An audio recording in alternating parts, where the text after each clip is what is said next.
Halo teman-teman, Assalamualaikum warahmatullahi wabarakatuh. Salam sehat untuk kita semua. Ini kita akan membahas bab yang cukup menarik ya, cukup besar dan cukup menarik. Dan teman-teman pasti sudah sering mendengar tema bahasan kita pada pertemuan kali ini. Saya yakin teman-teman sudah pernah mendengar apa itu namanya konstitusi. Apa itu hukum, apa itu kebijakan publik, dan apa itu keadilan. Nah, kita akan belajar itu. Yang pertama kita akan belajar konstitusi, kedua tentang hukum, ketiga tentang kebijakan publik, dan yang keempat adalah tentang keadilan. Nah, yang pertama tentang konstitusi. Kita akan belajar apa itu konstitusi. Kenapa kok ada konstitusi? Kenapa konstitusi dibentuk? Apa tujuan dibentuk konstitusi itu? Apa tujuan dibentuk konstitusi? Dan apakah konstitusi itu bisa dirubah? Serta beberapa contoh konstitusi yang ada di dunia ini. Yang kedua, kita akan belajar tentang hukum. Ya, apa itu hukum? Definisi hukum menurut para ahli. Apa tujuan hukum itu dibentuk? Bagaimana tentang hukum-hukum yang ada di Indonesia? Dan yang ketiga kita akan belajar tentang kebijakan publik. Apa itu kebijakan publik? Kebijakan publik menurut para ahli itu seperti apa? Apa tujuan dibentuk kebijakan publik? Model-model kebijakan publik? proses perumusan kebijakan publik itu seperti apa? Bagaimana kebijakan publik itu dievaluasi? Dan siapa aktor-aktor dalam pembuatan kebijakan publik?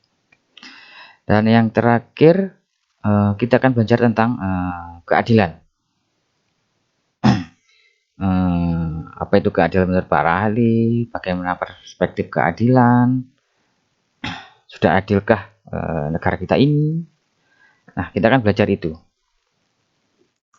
Baiklah, sebelum masuk ke materi, saya akan share screen dulu ya. Nah.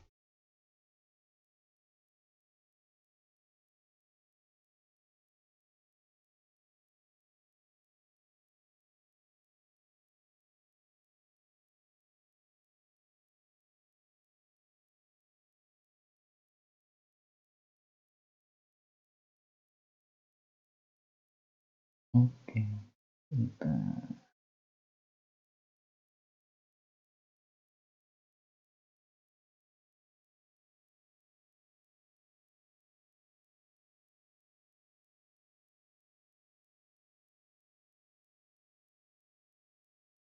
Aduh, kok ada ininya?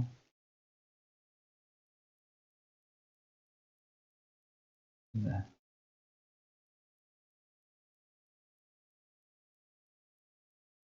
Udah, kayak gini aja. Nah, kita akan belajar tentang 4 hal ini. Yang pertama adalah konstitusi, yang kedua hukum, kebijakan publik, dan keadilan. Yang pertama, konstitusi. Pasti teman-teman sering mendengar nama konstitusi, entah itu di buku, entah itu waktu debat-debat tentang politisi, pasti kadang mereka sering menyebut istilah konstitusi apa. Pasti mereka sering menyebut kata-kata tentang konstitusi. Namun, apakah teman-teman sendiri itu tahu apa itu konstitusi? Nah, konstitusi pertama kali dikenal di negara Prancis, yaitu berasal dari bahasa Prancis, yaitu constituer, yang berarti membentuk. Nah, di mana yang dimaksud membentuk di sini adalah membentuk suatu negara. Jadi konstitusi itu adalah permulaan dari segala peraturan mengenai suatu negara. Jadi peraturan yang ada di negara manapun itu pasti berdasarkan konstitusi yang negara itu anut. Nah, negara Prancis ini salah satu negara yang memiliki konstitusi terbanyak ya, bukan terbanyak, paling sering mengalami perubahan konstitusi. Teman-teman pasti waktu SMA pasti mendengar yang namanya revolusi. Kalau nggak salah, setahu saya itu salah satu revolusi yang terkenal itu adalah kan ada dua kan, revolusi yang paling terkenal di dunia itu tiga. Revolusi Inggris. Revolusi Inggris itu lebih pada revolusi industrial. Yang kedua adalah revolusi Prancis, yaitu di mana waktu itu terjadi revolusi besar-besaran di sana untuk menggulingkan raja. Nah, itulah awal mula munculnya konstitusi. Jadi konstitusi ini dibentuk adalah untuk membatasi kekuasaan raja. Waktu itu banyak dari para masyarakat yang tidak suka dengan kekuasaan raja Perancis saat itu. Makanya mereka melakukan revolusi, dan disitulah awal mula konstitusi itu berasal. Tak heran jika sampai tahun 1946 Prancis itu sudah mengalami 12 kali perubahan konstitusi. Atau kalau perubahan konstitusi itu kalau di Indonesia disebut dengan amandemen. Kalau di Indonesia kan 4 kali ya. 4 kali ya, tapi tahunnya kalau seingat saya tahun 99, 2000, 2001, 2002. Itu kalau di Indonesia. Kembali lagi ke istilah konstitusi ini.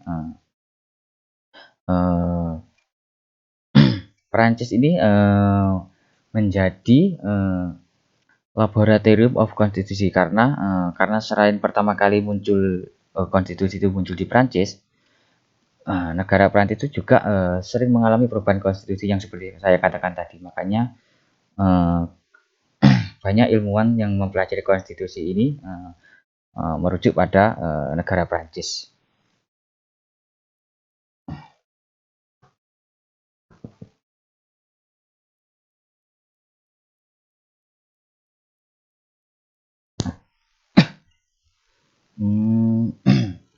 Pada umumnya negara-negara yang mendasarkan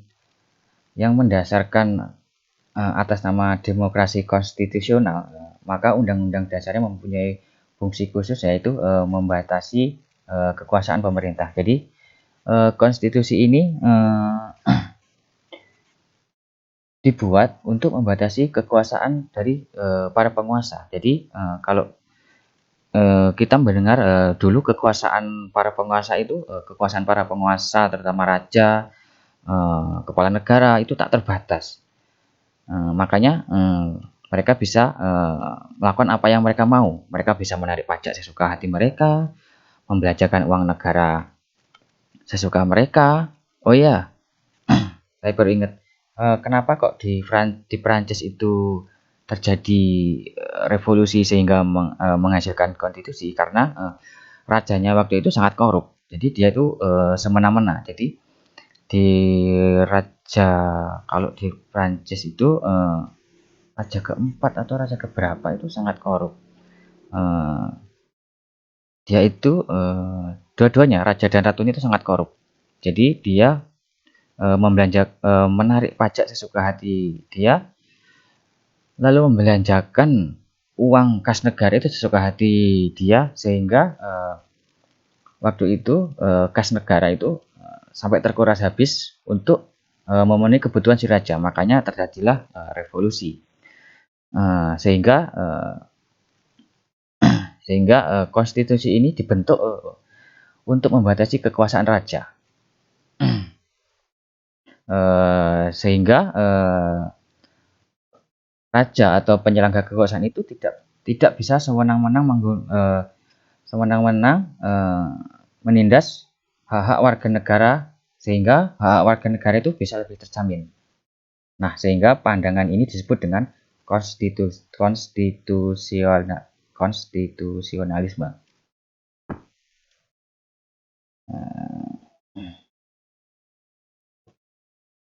Nah, menurut Karl de Freycinet bahwa konstitusional merupakan gagasan bahwa pemerintah merupakan suatu kumpulan kegiatan yang diselenggarakan oleh dan atas nama rakyat, tetapi yang dikenakan pembatasan yang diharapkan akan menjamin bahwa kekuasaan yang diperlukan untuk tidak disalahgunakan oleh mereka yang mendapat tugas untuk memerintah. Cara pembatasan yang dianggap efektif ialah dengan jalan membagi kekuasaan. Jadi, menurut Karl de Freycinet adalah konstitusi adalah merupakan kegiatan untuk membatasi kekuasaan para raja, kekuasaan para penguasa, supaya mereka tidak menyalahgunakan kekuasaan mereka. Nah, gimana caranya supaya mereka tidak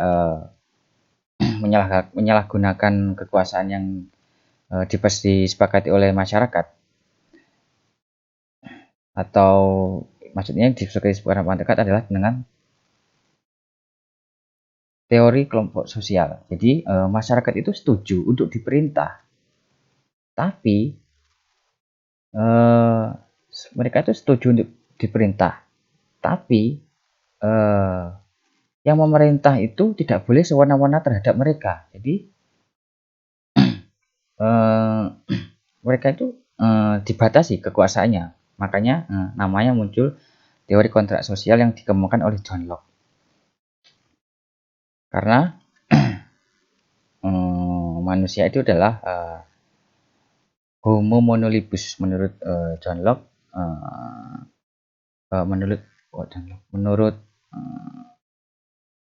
Manusia itu adalah homo monolibus. Jadi manusia itu adalah serigala bagi serigala bagi manusia lainnya. Makanya perlu adanya yang namanya pembatasan. Nah, maka muncullah teori kontrak sosial. Dengan begitu mereka setuju untuk diperintah, dibatasi kebebasannya, bukan kebebasannya, mungkin dibatasi supaya tidak sewenang-wenang. Namun mereka juga tidak ingin untuk ditindas, sehingga kekuasaan itu dibagi. Kalau kita mendengar kekuasaan dibagi jadi 3, yang pertama adalah eksekutif, yang kedua adalah legislatif, yang ketiga adalah yudikatif. Eksekutif adalah bertugas untuk menjalankan program. Yang pertama itu legislatif. Legislatif adalah yang merumuskan program. Eksekutif adalah yang menjalankan program, dan yang ketiga adalah yudikatif. Yudikatif ini bertugas untuk mengadili. Untuk mengadili ketika terjadi yang tidak benar atau terjadi atau melanggar kesalahan, gitulah lebih simpelnya. Bolingbroke, menurut konstitusi menurut Bolingbroke, yaitu constitution we mean whenever we speak with property and extents that assembles of law, institution, and custom derived from certain fixed principle of reason that compose the general system according to which the community had agreed to be governed. Jadi yang dimaksud konstitusi itu adalah sekumpulan kaidah-kaidah hukum, institusi, dan kebiasaan-kebiasaan diambil dari asal penalaran tertentu dan pasti berisi sistem umum atas dasar nama masyarakat itu di mana mereka setuju untuk diperintah. Jadi kembali lagi ke teori John Locke tadi, masyarakat itu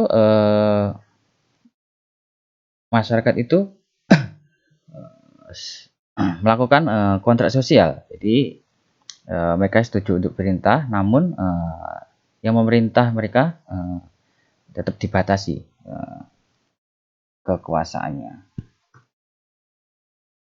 Menurut Dr. Simetri Martoswiryo membagi konstitusi dalam dua arti. Yang pertama dalam arti luas, yaitu menggambarkan keseluruhan sistem ketatanegaraan suatu negara, yaitu berupa kumpulan-kumpulan peraturan yang membentuk, mengatur, dan memerintah negara. Jadi konstitusi itu adalah sebuah pedoman yang digunakan untuk menjalankan sebuah negara. Jadi negara itu jika ingin berjalan atau dijalankan, maka harus sesuai dengan konstitusi yang mereka anut. Gitu. Jadi misal konstitusi di Indonesia kan adalah Undang-Undang Dasar 45 kan. Ya berarti kita melakukan menjalankan negara itu sesuai dengan apa yang ditulis di dalam Undang-Undang 45. Jadi kalau tidak sesuai dengan Undang-Undang 45, ya berarti itu salah. Itu. Terus dalam arti sempit, yaitu dituangkan dalam suatu dokumen seperti Undang-Undang Dasar. Jadi konstitusi itu dalam arti sempit cuma dituangkan dalam suatu dokumen dalam bentuk Undang-Undang Dasar. Nah, menurut Carl Smith membagi konstitusi dalam 4 pengertian. Yang pertama adalah konstitusi dalam arti absolut. Arti absolut ini dibagi dalam 4 macam. Yang pertama adalah konstitusi dianggap sebagai kesatuan organisasi yang nyata, yang mencakup semua bangunan hukum dan semua organisasi yang ada di dalam negara. Jadi, bangunan hukum dan organisasi yang ada di negara itu harus sesuai dengan konstitusi yang telah disepakati. Jadi, untuk semua hukum yang dibuat itu harus sesuai dengan konstitusi. Kalau tidak sesuai konstitusi, yaitu menyalahi aturan. Dan organisasi yang menjalankannya juga harus sesuai dengan konstitusi. Yang kedua adalah dalam arti absolut adalah konstitusi itu sebagai bentuk negara yang dapat berbentuk demokrasi atau monarki. Jadi pada negara demokrasi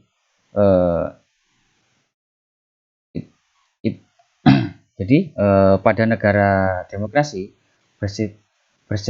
bersendi pada identik, sebab pada demokrasi baik langsung maupun tidak langsung bersendi pada rakyat yang memerintahkan dan yang diperintah identik dengan rakyat itu sendiri. Jadi misal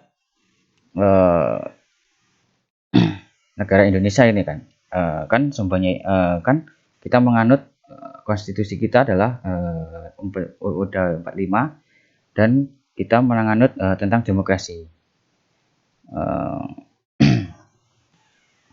Jadi demokrasi itu adalah dari rakyat, oleh rakyat, dan untuk rakyat. Jadi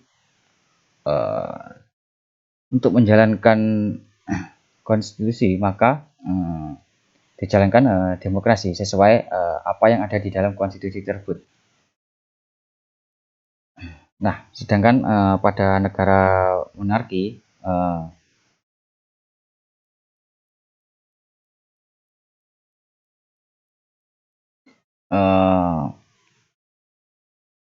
pada negara monarki bersendi pada representasi, karena baik raja maupun kepala negara dalam negara demokratis hanya merupakan wakil atau mandarin rakyat. Sedangkan pada negara monarki raja itu adalah representasi dari rakyat. Jadi misalnya kayak negara Inggris kayak gitu ya. Mereka kan menganut monarki. Jadi kekuasaan tertingginya tetap pada perdana menteri. Namun tetap mereka menggunakan raja sebagai simbol mereka. Jadi mereka itu kan di dalam konstitusinya mereka adalah monarki. Jadi monarki itu tidak identik dengan raja, tapi makanya mereka walaupun negara itu dipimpin oleh kepala negara, tapi karena konstitusi mereka adalah monarki absolut, di mana monarki itu adalah dipimpin oleh seorang raja, makanya di Inggris seorang raja tetap ada, mereka nggak mungkin akan dihapus, gitu. Yang ketiga adalah konstitusi sebagai faktor integrasi, di mana sifatnya bias abstrak dan fusional.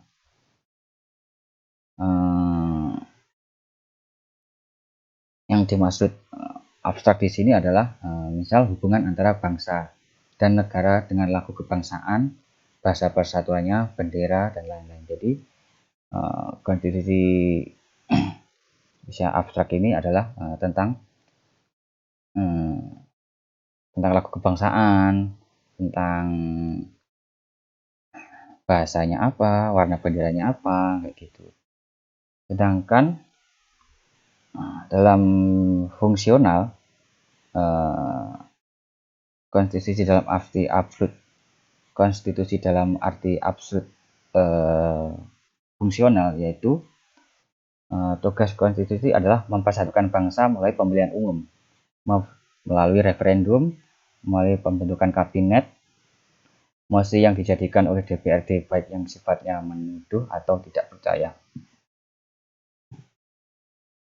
Yang keempat adalah konstitusi sebagai sistem tertutup dari norma-norma hukum yang tertinggi di dalam negara.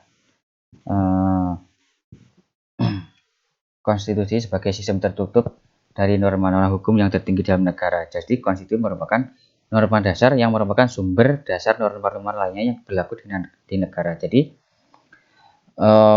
semua norma yang ada di negara tersebut harus berdasarkan konstitusi yang disepakati di negara tersebut.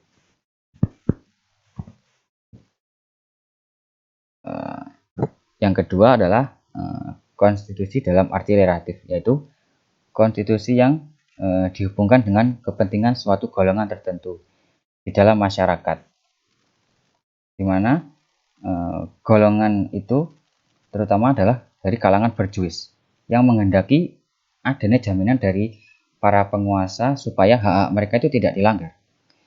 Jadi konstitusi ini adalah kepentingan dari kaum berjuis supaya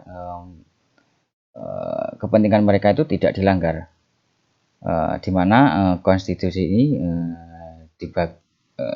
dapat dilihat dari dua sisi. Yang pertama, konstitusi sebagai tuntutan dari golongan berjuis liberal agar hak mereka dijamin dan tidak dilanggar oleh penguasa. Dan yang kedua, konstitusi sebagai konstitusi dalam arti formal atau konstitusi tertulis, di mana konstitusi ini adalah sudah ditetapkan dan ditulis dan disepakati bersama kayak gitu. Tapi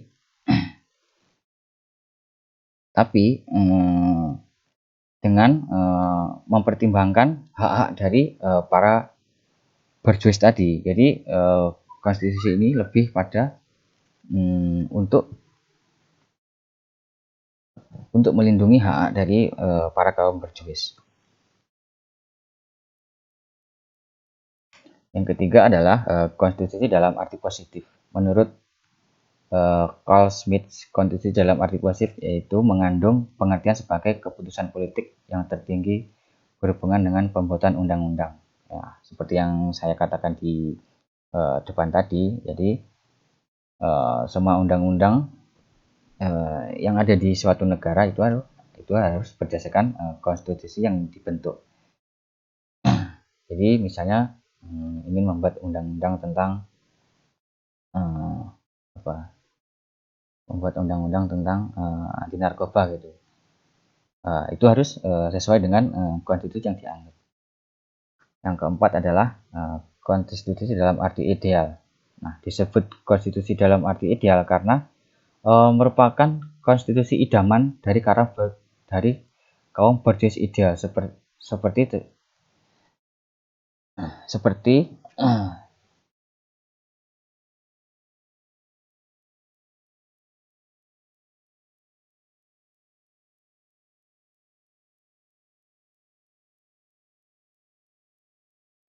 dari konstitusi dalam arti ideal. Disebut konstitusi dalam arti ideal karena merupakan idaman dari kaum berjuang, di mana kaum berjuang agar hak-hak aslinya itu dapat dilindungi.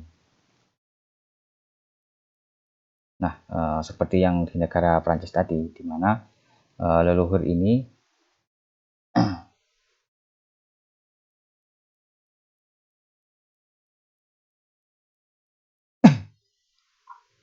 yang keempat adalah konstitusi dalam arti ideal. Disebut konstitusi dalam arti ideal karena ini merupakan idaman dari kaum berjuang liberal, di mana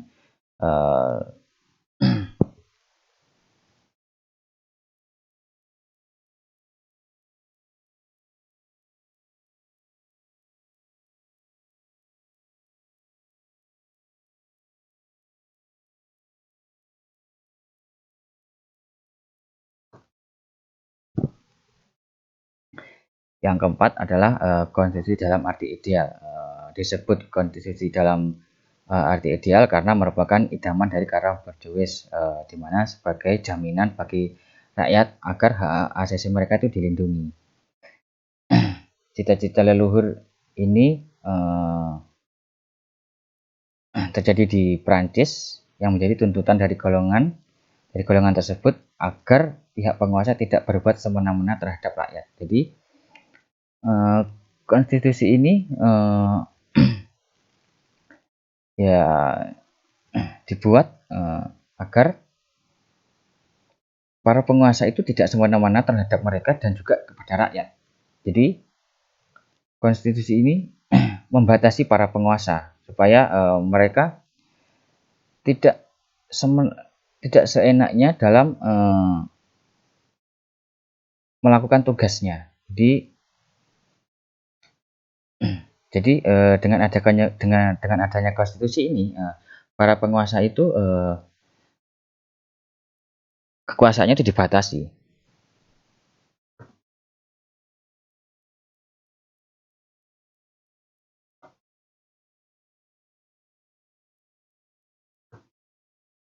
Nah, kita sekarang masuk dalam klasifikasi konstitusi. Yang pertama, konstitusi ini yang pertama adalah konstitusi tertulis dan konstitusi tidak tertulis.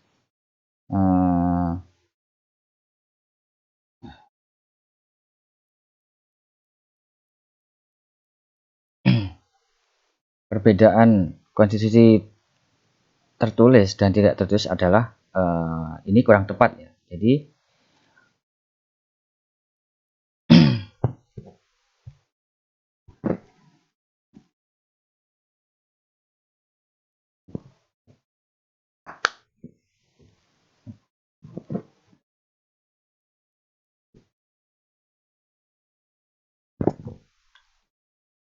nah sekarang klasifikasi konstitusi. Yang pertama adalah terdapat 6 klasifikasi konstitusi. Yang pertama adalah konstitusi tertulis dan konstitusi tidak tertulis. Perbedaan konstitusi tertulis dan tidak tertulis adalah kurang tepat karena tidak ada konstitusi yang seluruhnya tidak tertulis. Sebaliknya tidak ada pula konstitusi yang seluruhnya tertulis. Suatu konstitusi disebut tertulis apabila merupakan suatu naskah. Sedangkan konstitusi tidak tertulis merupakan konstitusi tidak tertulis tidak merupakan satu naskah. Malahan banyak dipengaruhi oleh tradisi dan konversi. Oleh karena itu lebih tepat apabila dipergunakan istilah documentary constitution terhadap konstitusi yang tidak tertulis adalah non-documentary constitution. Jadi konstitusi tertulis dan tidak tertulis ini sebenarnya mereka itu saling berhubungan, di mana konstitusi tertulis itu banyak dipengaruhi konstitusi yang tidak tertulis. Itu. Konstitusi yang kedua adalah konstitusi yang fleksibel dan konstitusi yang rigid. Konstitusi yang fleksibel ini adalah apabila konstitusi tersebut dapat dirubah dengan cara yang mudah gitu. Jadi fleksibel itu kan intinya kan intinya mudah gitu. Jadi fleksibel itu konstitusi tersebut bisa dirubah dengan cara yang mudah. Sedangkan konstitusi yang rigid adalah tetap bisa dirubah. Sama dua ini tuh sama. Konstitusi fleksibel dan konstitusi rigid ini sama, tapi cuma bedanya kalau yang fleksibel itu mudah dirubah, sedangkan konstitusi yang rigid ini adalah tetap bisa dirubah, tapi memerlukan sesuatu cara yang khusus gitu, kayak minimal disetujui oleh anggota legislatif, atau misalnya kalau di Indonesia itu jika ingin merubah konstitusi itu kan harus melakukan sidang istimewa gitu. Yang ketiga adalah konstitusi derajat tinggi dan konstitusi tidak derajat tinggi. Jadi konstitusi derajat tinggi apabila dilihat dari segi bentuknya dia berada di atas peraturan undang-undangan yang lain. Juga syarat untuk mengubah konstitusi tersebut berbeda, dalam arti lebih berat dibandingkan dengan lain. Jadi hampir sama dengan konstitusi yang di atasnya tadi yang fleksibel derajat tinggi. Jadi derajat tinggi ini adalah konstitusinya itu agak sulit untuk dirubah gitu. Kalau konstitusi yang tidak derajat tinggi itu tetap dirubah, namun tidak sulit juga gitu. Yang keempat adalah konstitusi syarikat dan konstitusi kesatuan. Nah, kalau konstitusi syarikat itulah ini biasanya lebih pada apa yang dianut dalam negara tersebut. Misalnya kalau di Amerika Serikat itu kan konstitusinya kan bersifat serikat gitu. Jadi negara-negara bagian itu berserikat membentuk negara yang namanya tuh Amerika. Kalau konstitusi kesatuan contohnya yang ada di Indonesia gitu. Jadi Indonesia itu satu gitu loh. Jadi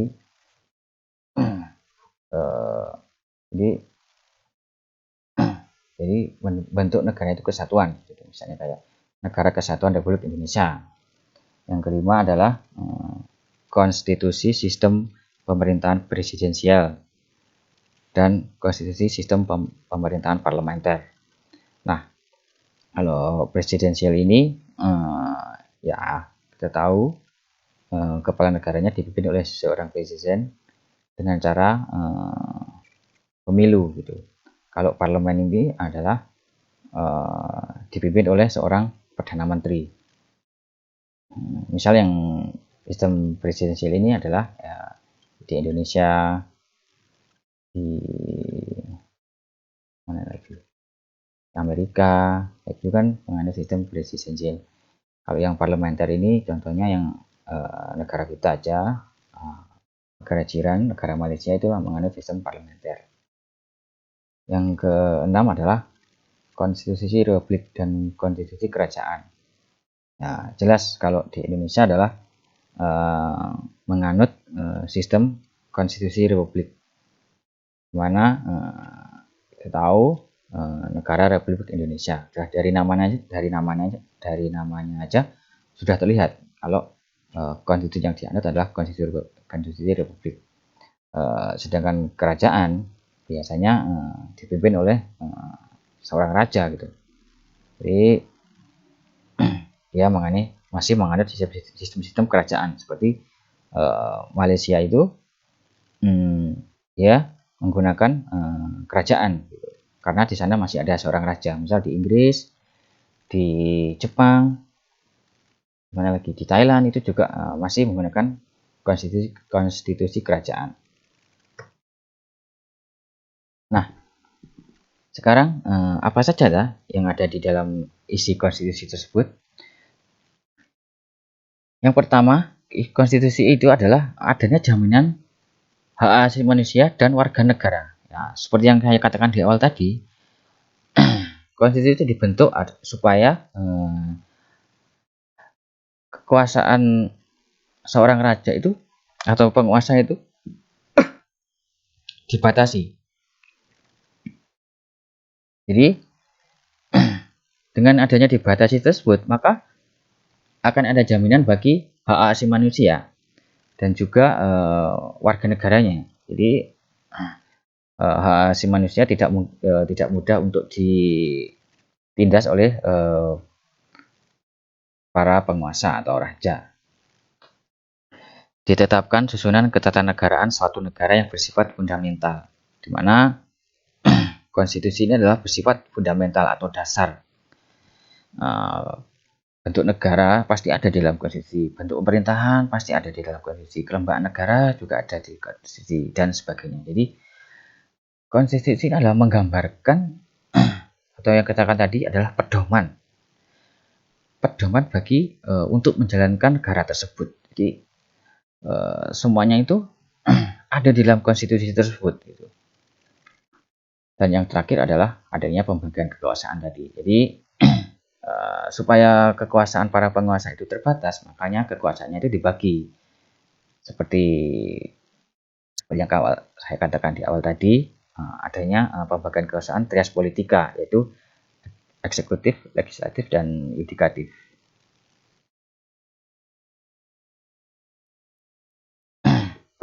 Nah, gimana sih syarat konstitusi itu? Di sini ada 6 sifat konstitusi. Yang pertama adalah konstitusi itu harus bersifat luas. Nah, yang dimaksud luas itu apa sih? Untuk bertahan lama, maka konstitusi tersebut tidak boleh terlalu keras atau kaku. Segala sesuatu itu senantiasa berubah. Tidak ada sesuatu yang tetap selama-lamanya. Dan konstitusi itu harus bertahan menghadapi segala keadaan. Selain itu, konstitusi juga memerlukan pengertian yang mendalam, perhitungan seksama, kebijaksanaan bertindak, dan keluasan bergerak dalam menghadapi setiap keadaan.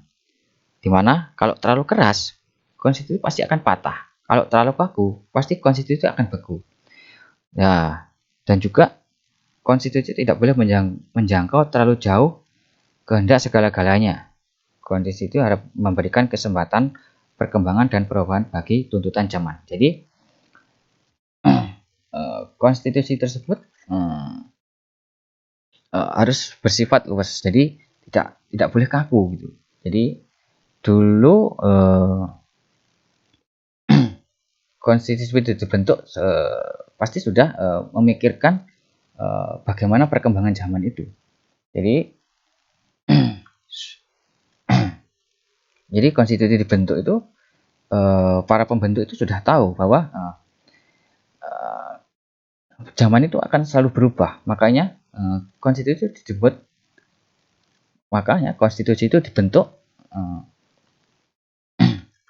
seluas mungkin bisa mengikuti perkembangan zaman, bisa mengikuti zaman, bisa digunakan di zaman kapanpun. Pokoknya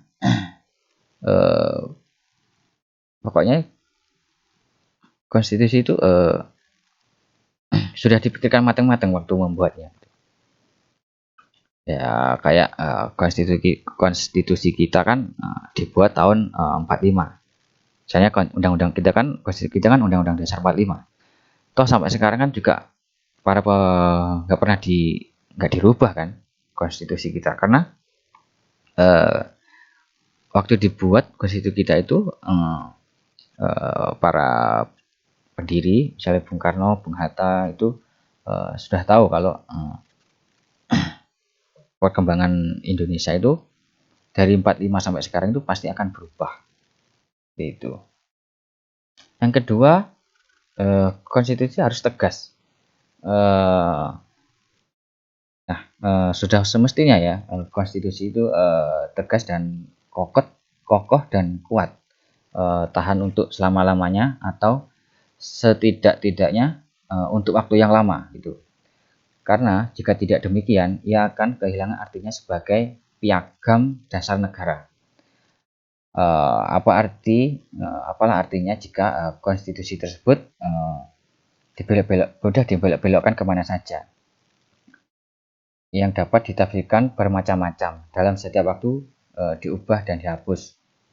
Untuk mencegah salah tafsir atau penyelewengan, maka konstitusi itu harus disusun secara jelas dan tandas, dan tidak memungkinkan penafsiran yang lain-lain, apalagi bertentangan.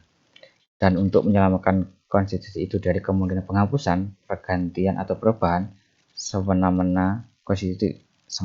konstitusi itu harus memuat klausul yang melarang penghapusan, penggantian atau perubahan bagaimanapun caranya, kecuali dengan prosedur tertentu di mana diterapkan syarat-syarat yang cukup berat.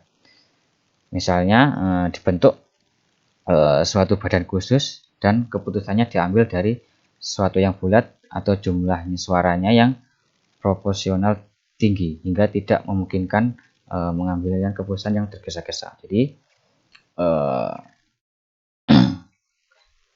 Jadi konstitusi ini harus tegas gitu. Jadi tidak boleh tafsir, tidak boleh maksudnya salah tafsir itu di nomor 1 itu bilangnya boleh, namun di nomor 2 itu bilang tidak boleh. Nah kayak gitu. Jadi itu jadi konstitusi itu tidak boleh kayak gitu. Jadi konstitusi harus tegas, nggak boleh salah tafsir. Kalau iya ya iya, kalau enggak ya enggak, jangan setengah-setengah gitu, biar tidak mudah dibelok-belokkan, tidak mudah ditafsir-tafsirkan kayak gitu. Yang ketiga adalah harus realistis. Realistis itu berarti berdasarkan keadaan dan kenyataan yang ada. Konstitusi yang meninggalkan kenyataan tidak akan berguna karena tidak dapat dilaksanakan dan akan segera lenyap. Orang tidak akan melepaskan dan melarikan diri dari sebuah kenyataan. Jadi harus realistis lah. Maksudnya dalam konstitusi itu harus realistis, jangan yang enggak realistis itu dimasukkan di dalam konstitusi. Misalnya tentang apa di dalam konstitusi, misalnya kayak gini, misalnya dalam sebuah negara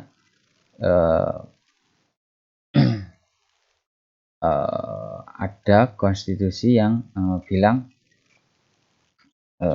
kita mau mencari seorang raja adalah ini yang terjadi di Jepang ya. Apakah menurut bisa kita bayangkan aja lah, ini yang apakah ini realistis atau tidak, tapi menurut orang Jepang ini realistis, tapi menurut kita apakah itu realistis atau enggak, ya kita pikir aja. Misalnya raja-raja Jepang itu adalah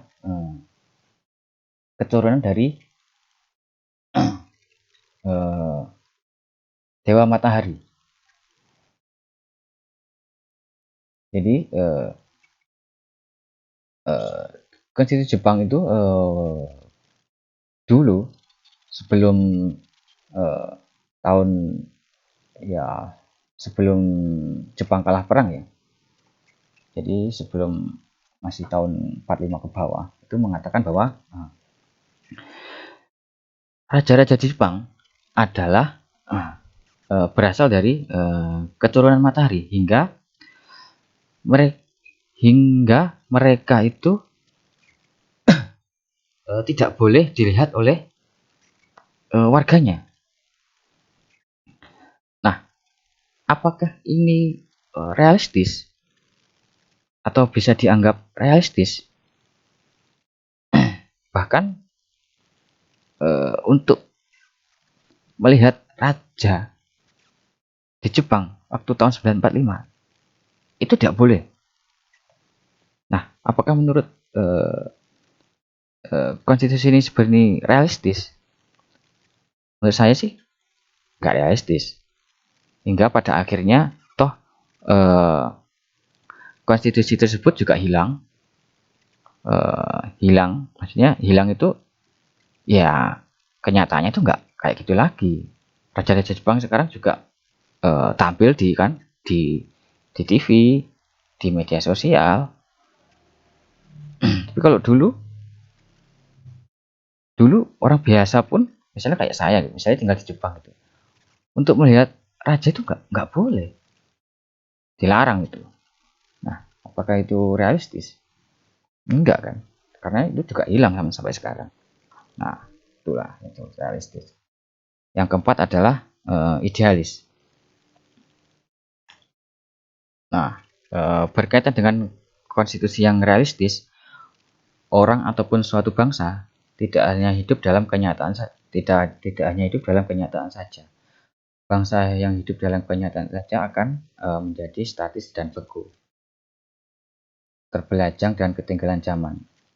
Dengan berdiri di atas kenyataan, orang harus dapat memandang jauh ke depan, harus dapat melihat dan mempergunakan kemungkinan-kemungkinan bagi perkembangan hidupnya. Dengan berpijak kuat pada realita, kita tidak boleh kehilangan pandangan pada cakrawala idealisme yang luas. Dengan realita, kita mencapai ideal. Ideal ini kita jadikan realita baru untuk mencapai ideal baru lagi. Inilah dinamakan hidup yang juga harus menjadi dinamika negara. Jadi selain realistis, konstitusi itu juga harus idealis. Jadi walaupun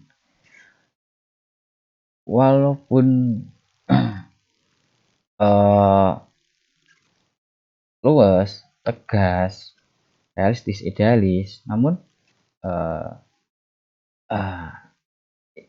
harus melihat ke depan jauh gitu. Seperti yang luas tadi,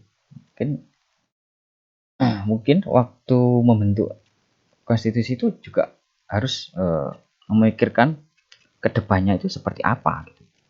Perkembangan bangsa ini seperti apa.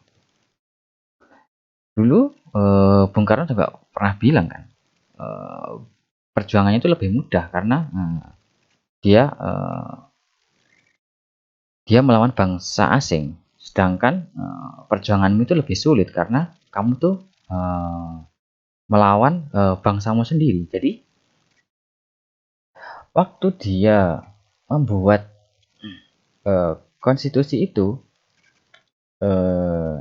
dia sudah memikirkan bahwa nanti di masa yang akan datang, yang dilawan itu adalah bukan bangsa asing lagi, namun kita berhadapan dengan bangsa kita sendiri. Ya, adanya pertentangan, adanya perselisihan, itu bukan dengan negara asing, tapi dengan satu bangsa. Makanya Bung Karno tuh waktu memikirkan itu sudah memikirkan bahwa konstitusi ini harus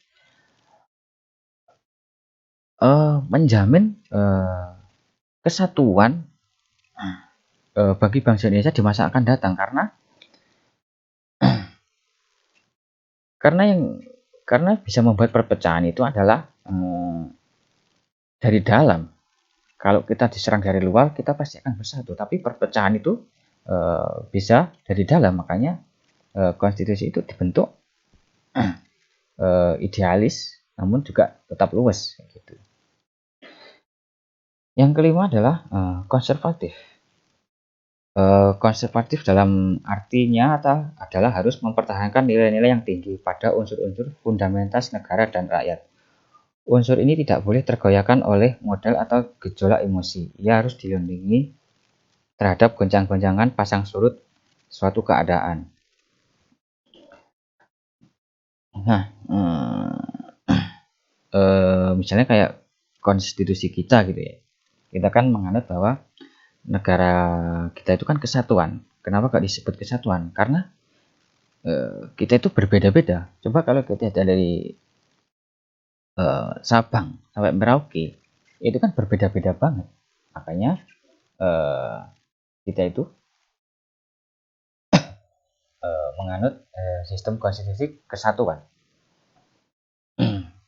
Jadi para pembuat konstitusi sudah tahu kalau Indonesia ini berbeda-beda, makanya dibuatlah yang slogan yang namanya tuh kesatuan, Negara Kesatuan Republik Indonesia, karena Indonesia ini berbeda-beda. Kenapa kok muncul kesatuan? Karena itu melihat fenomena yang ada di masyarakat Indonesia waktu itu gitu. Jadi waktu itu para pembuat konstitusi itu sudah melihat bahwa apa nih yang harus dilakukan supaya negara ini tuh tetap utuh gitu. Makanya nama kesatuan itu dipilih untuk mempersatukan. Kalau misal kayak di Amerika itu kan misalnya di Amerika kan serikat, mereka kan berserikat. Jadi negara-negara bagian itu sepakat untuk membentuk konstitusi. Nah, tapi kalau kita kan enggak. Kalau kita kan berbeda-beda, masyarakatnya berbeda-beda, terus ya udah apa nih yang misalkan yaitu kesatuan. Sehingga sampai sekarang pun kan juga nggak akan tergeser kan, walau banyak yang ingin merubah konstitusi tersebut. Yang terakhir adalah progresif. Konstitusi itu juga harus progresif. Untuk itu maka konstitusi harus diperlengkapi dengan daya penyusian dan perkembangan masyarakat. Perkembangan yang juga menjadi kodrat hidup. Itulah sebabnya ia harus progresif, dalam arti harus dapat mengikuti jalannya perkembangan. Kita tidak boleh takut pada perkembangan. Sebaliknya kita harus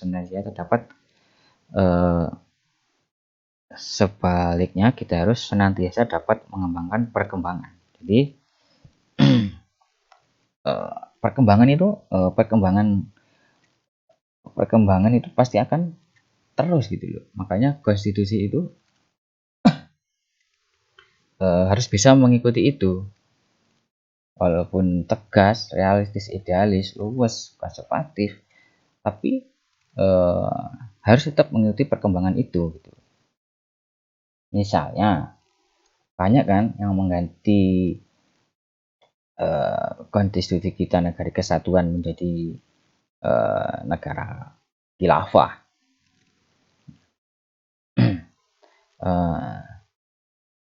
Itu tuh sudah dipikirkan dari para pembuat konstitusi dulu bahwa khilafah itu nggak cocok diterapkan di Indonesia karena mereka sudah berpandangan negara ini berbeda-beda.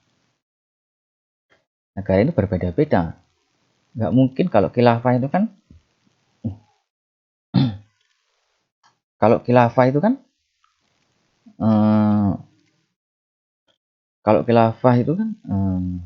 hanya untuk satu agama kan. Sedangkan kita berapa agama yang ada di Indonesia yang diakui. Belum yang istilahnya itu agama-agama yang tradisional kayak Kejawen kayak gitu. Itu kan juga terus yang suku Baduy itu, suku Baduy luar, suku Baduy dalam, mereka kan juga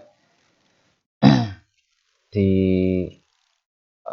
dalam KTP-nya itu kan Penganut kepercayaan ditulis dengan penganut kepercayaan tertentu.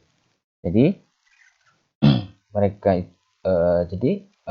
apakah cocok ketika konstitusi kita diganti dengan khilafah?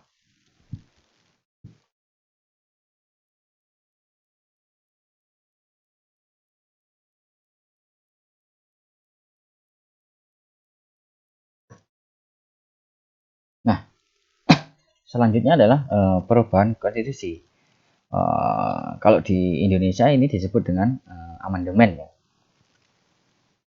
Di Indonesia disebut dengan amandemen. Nah, apa yang disebut amandemen atau perubahan konstitusi adalah menambahkan pasal-pasal dalam undang-undang yang lama, mengurangi dan merubah istilah-istilah, membuat ketentuan menjadi lain dari semula melalui penafsiran.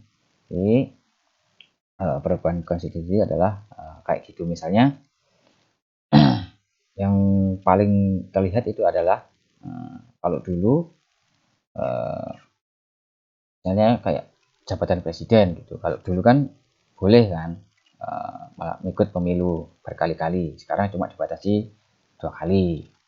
Itu. Terus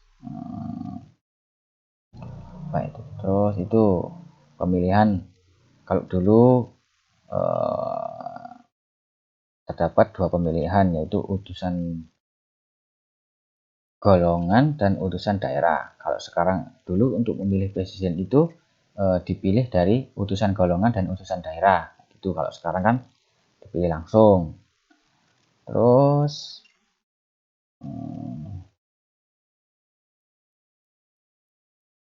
dan golongan. Oh ya, terus itu kalau dulu lembaga tertinggi adalah MPR. Terus kalau di konstitusi yang baru itulah MPR bukan lagi lembaga tertinggi itu. Nah, gimana sih cara merubah konstitusi itu? Dilaksanakan oleh kekuasaan legislatif. Nah, kenapa kok dilakukan oleh legislatif? Karena legislatif itu adalah pembuat kebijakan, pembuat keputusan. Kenapa kok nggak eksekutif? Karena eksekutif itu adalah pelaksana, bukan mereka adalah pelaksana kebijakan. Kalau legislatif adalah mereka itu yang membuat kebijakan. Makanya kalau ada apa-apa ditetapkannya kan di DPR. Dijalankan dengan referendum. Nah, misalnya kayak dulu kalau kita itu tentang Timur Timur itu kan di dalam konstitusi kita yang dulu itu Timur Timur itu adalah negara termasuk negara Indonesia. Namun karena terjadi referendum, dia memisahkan diri dari Indonesia gitu.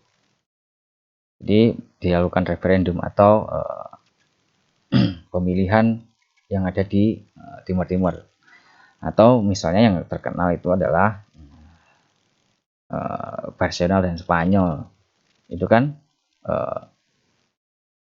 Barcelona itu kan kalau sekarang kan masih dalam kalau secara administrasi, secara diakui oleh negara kalau Barcelona itu adalah bagian dari negara Spanyol. Namun kalau dari segi historis Barcelona itu bukanlah dari negara Spanyol. Mereka adalah orang-orang Katalan gitu. Mereka dulu ditaklukkan oleh kerajaan Spanyol. Makanya mereka ingin dari secara historis mereka ingin melepaskan diri dari kerajaan Spanyol gitu. Itu dilakukan dengan cara referendum. Dilakukan oleh sejumlah negara bagian. Nah, hal ini nggak mungkin dilakukan di Indonesia ya, karena negara kita kesatuan. Kalau yang nomor 3 ini dilakukan oleh negara bagian itu misalnya di Amerika gitu. Kalau di Amerika itu kan ada 50 gitu ya, 50 negara bagian gitu kan. Nah itu kalau misalnya kalau dihitung 17% itu berapa ya?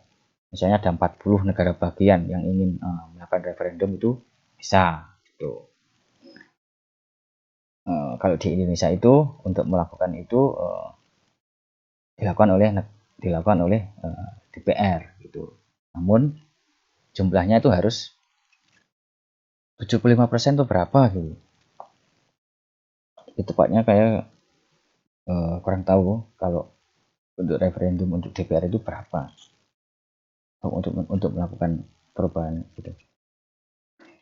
Nah, terakhir dilakukan oleh suatu lembaga atau badan khusus yang dibentuk hanya untuk merubah konstitusi. Kayaknya ini kalau di Indonesia nggak ada ya.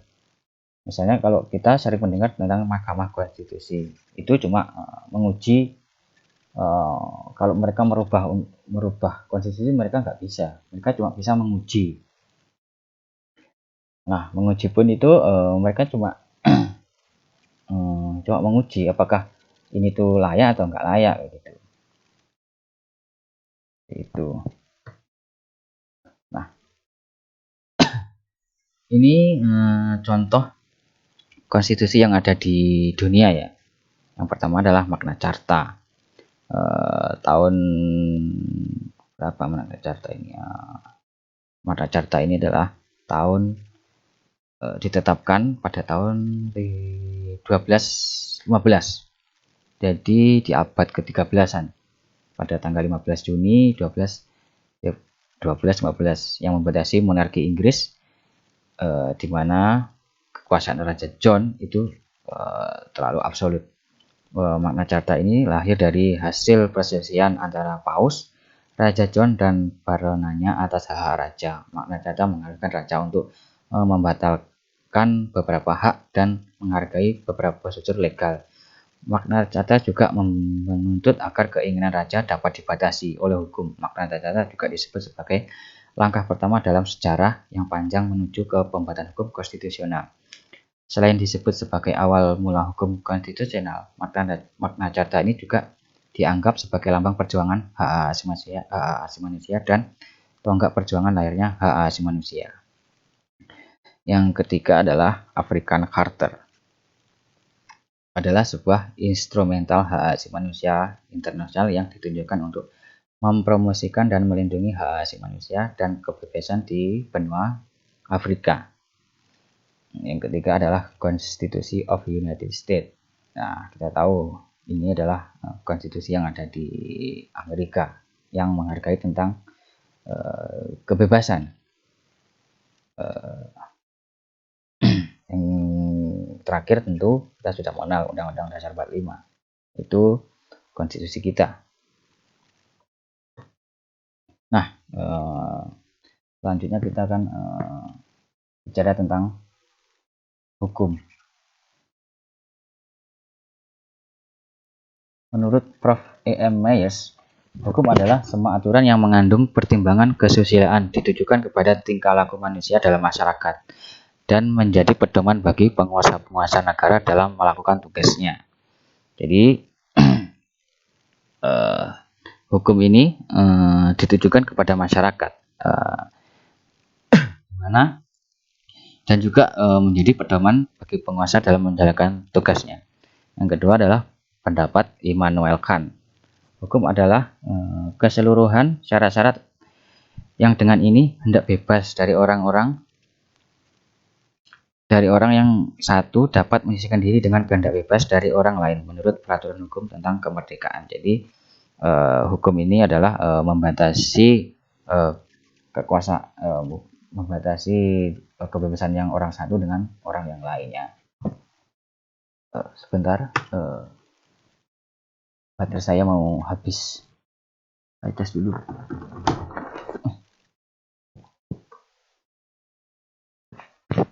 SM Amin, menurut hukum adalah kumpulan-kumpulan peraturan yang terdiri dari norma dan sanksi-sanksi. Ini disebut hukum dan tujuan hukum adalah mengadakan ketertiban dalam pergaulan manusia sehingga keamanan dan ketertiban terpelihara. Jadi hukum ini dibuat untuk mengadakan ketertiban manusia sehingga terciptalah keamanan. Menurut JTC Simorangkir, hukum adalah peraturan yang bersifat memaksa dan menentukan tingkah laku manusia dalam lingkungan masyarakat yang dibuat oleh badan-badan resmi yang berwajib di mana pelanggaran terhadap peraturan tadi akan berakibat pada tindakan gitu, pada tindakan tertentu. Misalnya kalian saya yakin pasti kalian sering eh, saya yakin pasti kalian tuh sering melanggar aturan, terutama di jalan raya. Misalnya nggak pakai helm, eh, nggak pakai helm, terus motornya nggak standar kayak gitu. Jadi kalau terus kalau itu kan ketahuan polisi kan pasti akan ditindak. Nah, menurut Sin Semir, hukum itu dibagi menjadi tiga. Yang pertama adalah hukum normatif, adalah hukum yang tampak dalam peraturan perundang-undangan, serta hukum yang tidak tertulis dalam peraturan undang-undangan, tetapi diindahkan oleh masyarakat karena keyakinan peraturan hidup itu sudah sewajarnya diatasi. Jadi, hukum normatif itu eh, hukumnya tertulis atau tidak tertulis. Jadi, misalnya kalau eh, kalau yang tertulis kan sudah jelas kan. Kalau yang tidak tertulis itu misalnya kayak orang-orang masih, kalau untuk di Surabaya kayaknya nggak ada. Kalau misalnya kayak di orang-orang Baduy gitu, orang Baduy itu kan mereka kan punya kepercayaan sendiri gitu. Mereka bahwa mereka itu tidak boleh naik motor karena itu dianggap nggak baik gitu. Tapi jangan tanya kenapa nggak baiknya. Yang kedua adalah hukum ideal. Hukum ideal adalah hukum yang dicita-citakan. Hukum ini pada akhirnya berakar pada perasaan murni manusia dari segala bangsa. Hukum inilah yang dapat memenuhi perasaan keadilan semua bangsa di seluruh dunia. Jadi hukum itu dianggap sebuah sesuatu yang ideal, di mana bisa menciptakan keadilan bagi semua bangsa yang ada di dunia. Yang ketiga adalah hukum wajar. Hukum wajar adalah hukum yang seperti terjadi dan tampak sehari-hari. Tak jarang hukum yang tampak sehari-hari menyimpang dari hukum normatif karena tidak diambil oleh alat-alat kekuasaan pemerintah. Pelanggaran tersebut oleh masyarakat yang bersangkutan lambat laun dianggap biasa. Oh, jadi ini tuh kayak dianggap hukum sebenarnya ini tuh aturan, aturan tapi dianggap karena sering dilanggar itu menjadi biasa. Saya yakin kalian pasti sering tuh mengalami melanggar hal ini tapi kalian tuh menganggap biasa.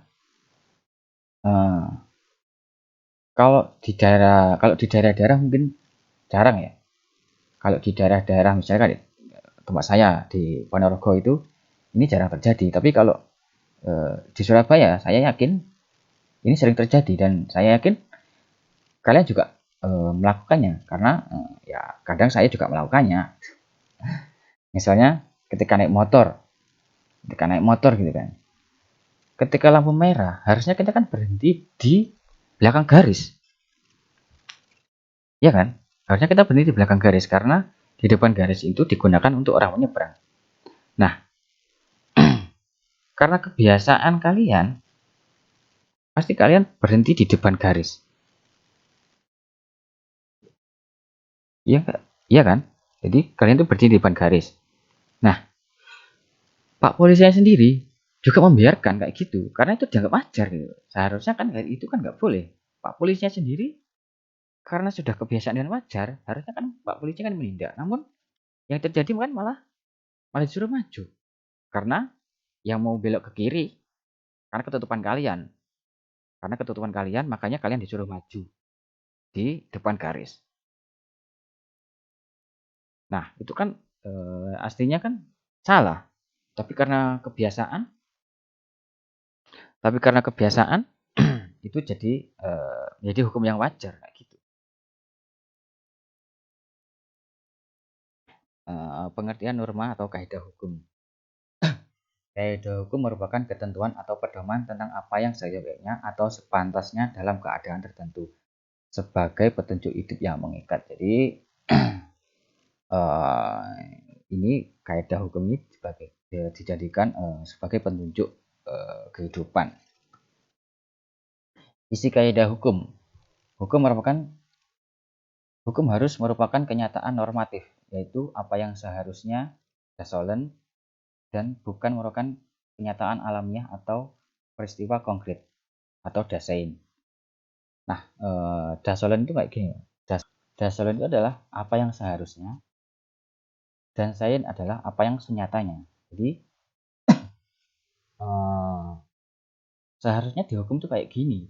Seharusnya dihukum itu A, tapi pada kenyataannya, pada kehidupan normanya itu adalah B.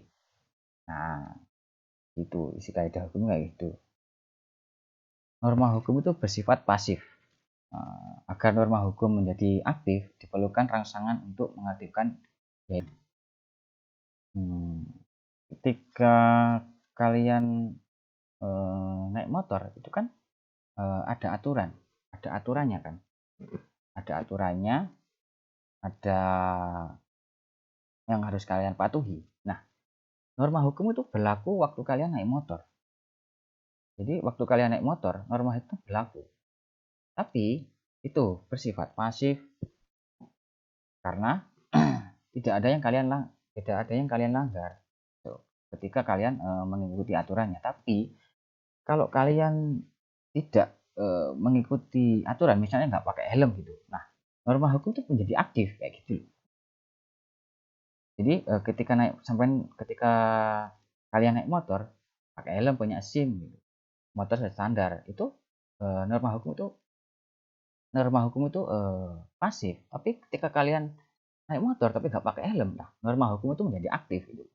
Nah, peristiwa konkret itu yang menjadi rangsangan untuk mengaktifkan hukum tersebut menjadi peristiwa hukum. Gitu. Misalnya kalian berselisih gitu, sampai ada yang bunuh-bunuhan. Gitu. Nah, itu pasti norma hukum jadi aktif. Nah, fungsi kaidah hukum itu adalah untuk mengatur berbagai kepentingan di dalam masyarakat. Jadi hukum itu digunakan untuk mengatur apa yang ada di masyarakat itu. Mana ada yang sesuai, ada yang berbenturan, ya, ada yang sesuai, ada yang tidak sesuai, ada yang berbenturan, ada yang pro, ada yang kontra, gitu. Sehingga harus mencari jalan keluar. Hukum sebagai kaidah. Jadi hukum itulah seperangkat kaidah atau aturan yang tersusun dalam suatu sistem. Perangkat kaidah ini adalah menentukan apa yang boleh dan tidak boleh dilakukan oleh warga masyarakat. Jadi misalnya kayak tadi ya, naik motor gitu. Naik motor itu kan harus lengkap, yang diperbolehkan harus lengkap. Tapi kalau kalian naik motor tapi nggak pakai helm, itu kan nggak boleh gitu. Berlaku bagi manusia sebagai warga masyarakat, bukan manusia sebagai individu. Jadi norma hukum inilah disepakati oleh masyarakat,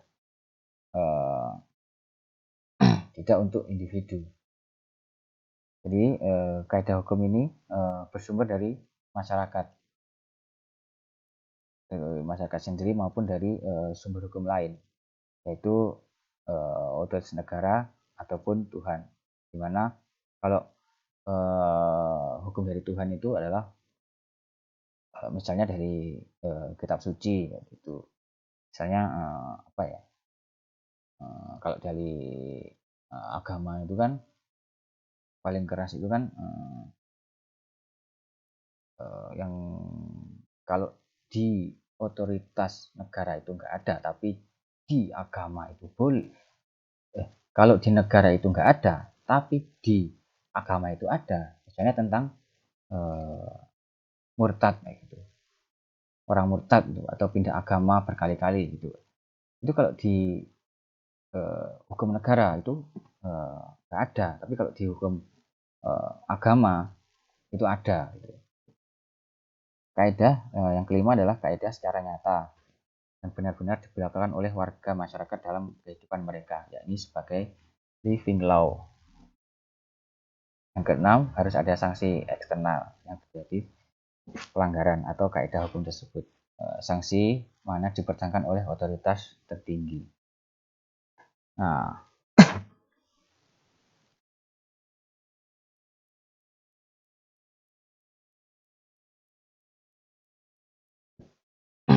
sekarang kita masuk dalam kebijakan publik. Nah, apa itu kebijakan publik? Nah, kebijakan publik adalah keputusan dan tindakan pemerintah yang dimaksudkan untuk memecah masalah publik, atau kebijakan publik ini digunakan untuk memecahkan masalah.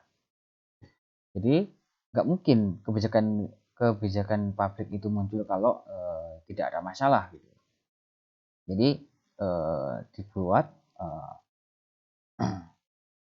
untuk memecahkan masalah. Misalnya ketika banyak terjadi kekerasan dalam rumah tangga, makanya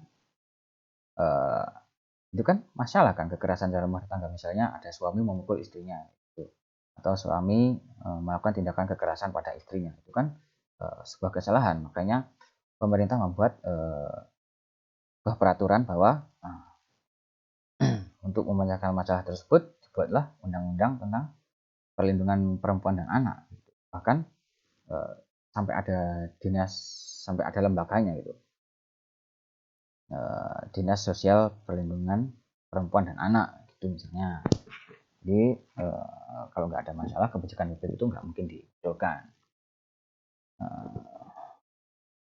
Nah, yang kedua adalah sejumlah aktivitas pemerintah untuk memecahkan masalah di masyarakat, baik secara langsung maupun melalui berbagai lembaga yang mempengaruhi kehidupan masyarakat, kayak yang tadi bilang. Jadi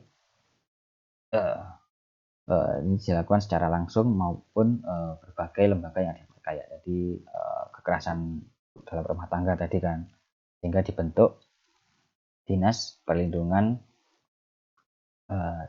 Sosial Perlindungan Perempuan dan Anak itu. Kebijakan publik adalah keputusan pemerintah untuk mengatur berbagai bidang kehidupan dalam negara. Jadi kebijakan publik ini dibuat masyarakat untuk mengatur bidang kehidupan yang ada di dalam negara, atau aturan, atau mungkin hampir sama dengan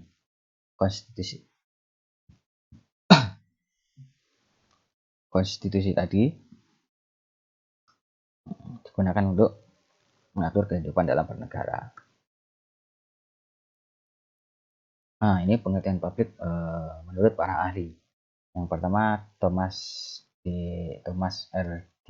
Di mana kebijakan publik adalah apapun pilihan pemerintah untuk melakukan sesuatu atau tidak melakukan sesuatu. Jadi kebijakan publik itu adalah sebuah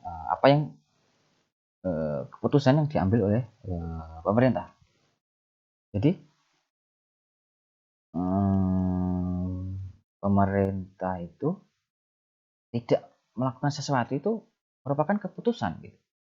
Jadi misalnya kayak tadi ya, kekerasan dalam rumah tangga itu. Ketika pemerintah itu membuat kebijakan tentang bahwa kekerasan rumah tangga itu salah, itu adalah kebijakan publik. Tapi ketika pemerintah tahu itu, tapi tidak melakukan apa-apa, itu juga keputusan pemerintah. Gitu. Keputusan yang diambil oleh pemerintah. Gitu. Jadi misalnya ada anak putus sekolah dan mereka tahu, tapi mereka tidak melakukan apa-apa, itu juga termasuk keputusan pemerintah. Gitu.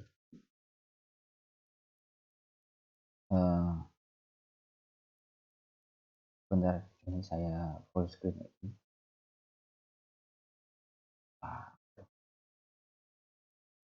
Masih keluar ininya. Ini masih keluar.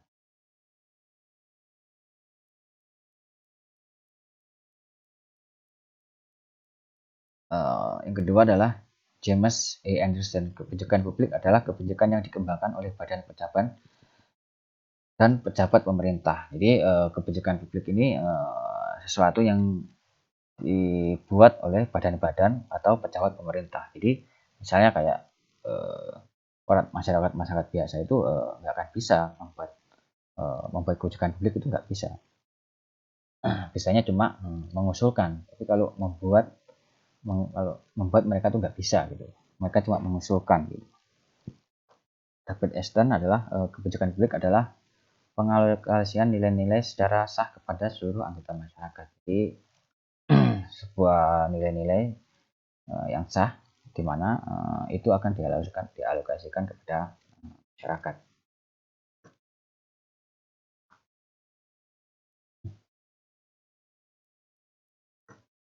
Nah, ini adalah proses kebijakan. Yang pertama itu adalah isu kebijakan atau agenda pemerintah. Ini di sini.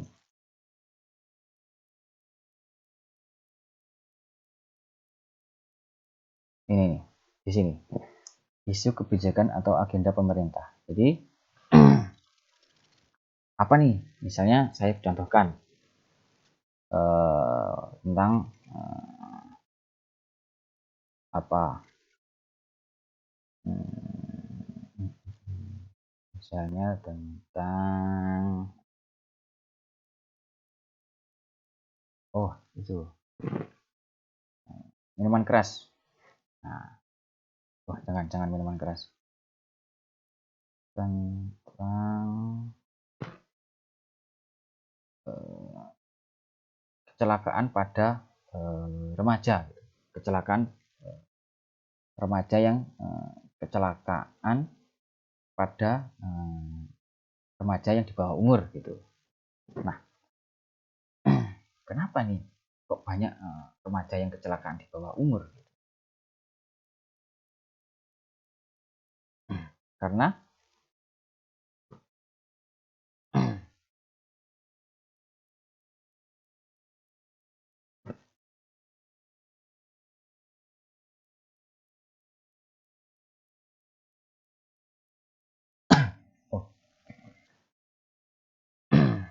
misalnya kayak tadi yang saya sebutkan tadi tentang kekerasan dalam rumah tangga.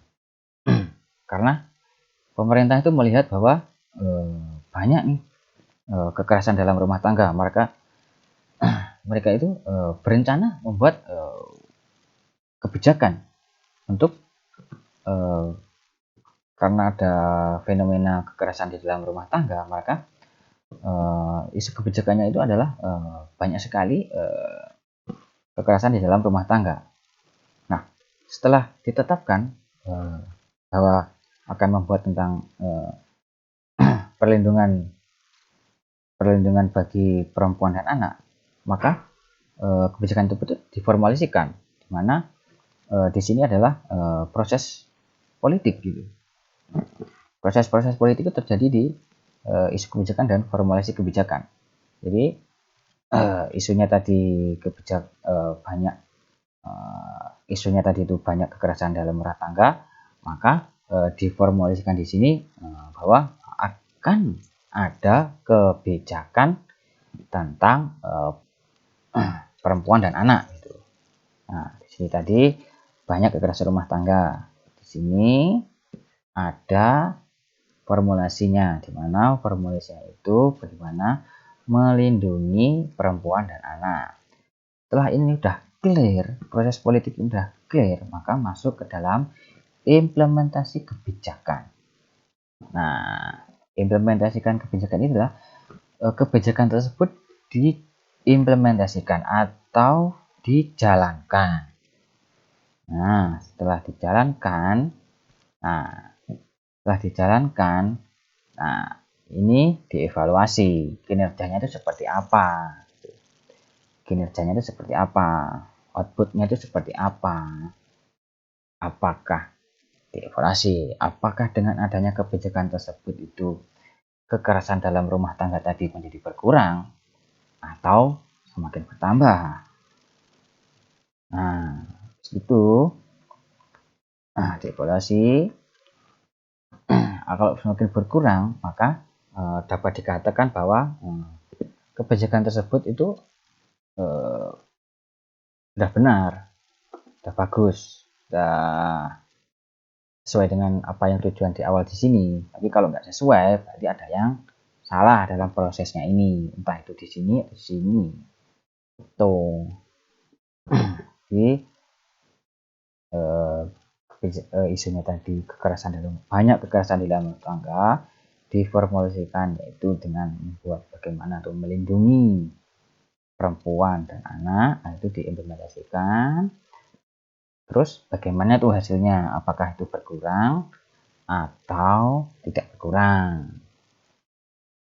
Tidak berkurang ini ya bisa bertambah atau jumlahnya tetap tuh.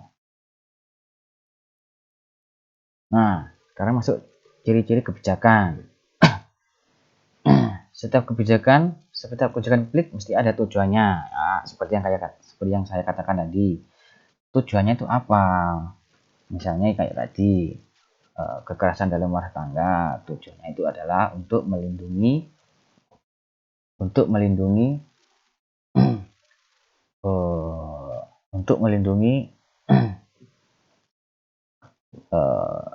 supaya untuk mengurangi kekerasan rumah tangga tersebut.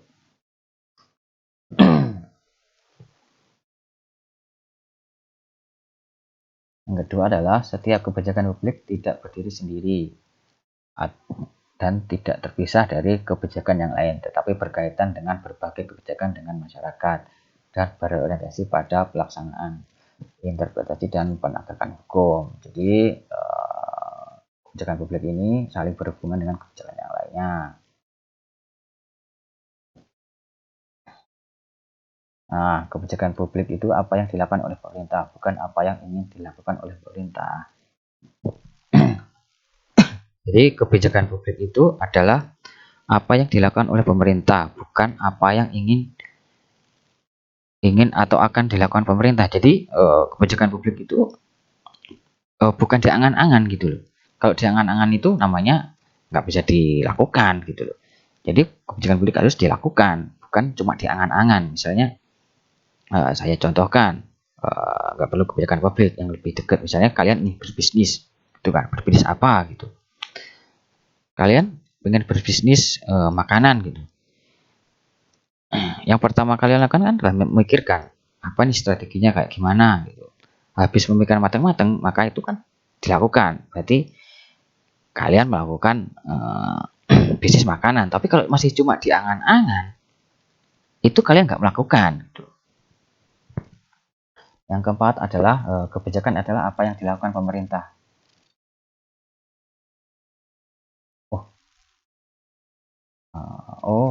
Maaf, ini agak keliru. Nah, yang keempat adalah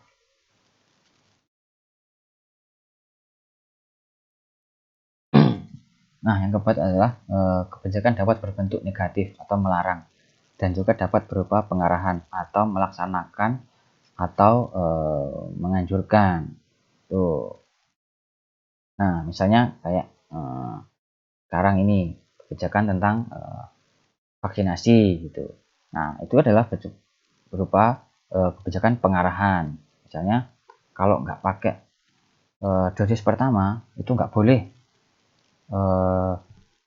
ngurus naik apa gitu, naik pesawat atau naik kereta gitu. Nah, itu adalah pengarahan supaya mereka membuat kebijakan itu supaya mengarahkan para masyarakat itu untuk melakukan vaksinasi gitu.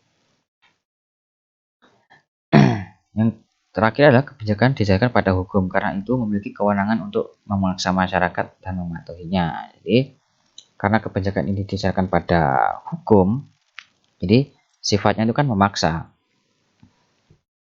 Hukum itu kan sifatnya kan memaksa gitu. Jadi ya kayak naik motor tadi, itu kan sampai harus dipaksa punya SIM, pakai helm, motornya harus standar gitu. Nah, kebijakan publik pun hampir sama dengan hukum tadi. Nah, sifat kebijakan publik. Yang pertama adalah mencakup wawasan yang luas. Jadi kebijakan publik ini harus mencakup wawasan yang sangat luas gitu. Jadi tidak boleh cuma sedikit gitu, nggak boleh. menjangkau waktu yang panjang. Jadi tidak mungkin kebijakan publik ini cuma dilakukan dalam waktu yang sebentar gitu. Jadi dalam waktu yang sangat panjang.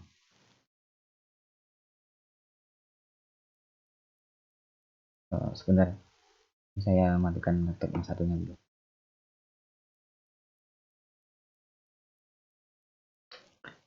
Yang ketiga adalah mengandung risiko yang sangat besar. Jadi kebijakan publik ini misalnya mengandung risiko yang sangat besar gitu. Misalnya contohnya tentang kebijakan tentang PSBB, bukan PPKM. Misalnya dulu kita warung-warung tuh nggak boleh buka sampai jam cuma boleh sampai jam 5 sore kayak gitu. Nah, itu kan besar banget kan risikonya. Harus banyak ditentang kan waktu itu karena itu mempengaruhi pendapatan orang lain. Jadi tapi kalau nggak kayak gitu, COVID akan terus bertambah. Nah, makanya diambillah kebijakan PPKM itu untuk membatasi kegiatan masyarakat.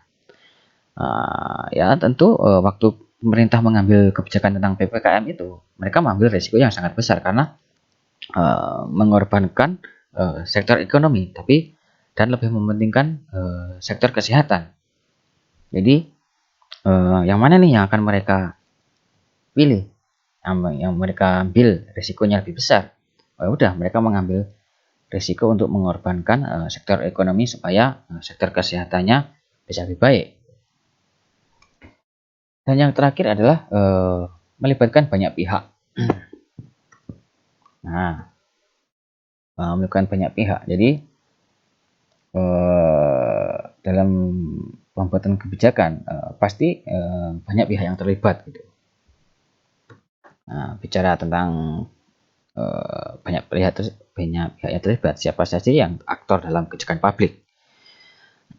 Aktor dalam kebijakan dapat berarti individu atau kelompok-kelompok di mana pelaku ini terlibat dalam kondisi tertentu sebagai subsistem kebijakan. Jadi mereka ini bisa terlibat langsung, bisa terlibat tidak langsung. Kalau yang langsung itu pasti pemerintah, tapi kalau yang tidak langsung itu misalnya kelompok kepentingan, itu mereka bisa mempengaruhi kebijakan. Gitu. Nah, menurut Holweth dan Remes, aktor dalam kebijakan publik terdiri dari 5 kategori. Yang pertama adalah aparatur yang dipilih atau election official. Ini misalnya bupati, pokoknya yang duduk di eksekutif aja, presiden, menteri, bupati, gubernur itu adalah aparatur yang dipilih.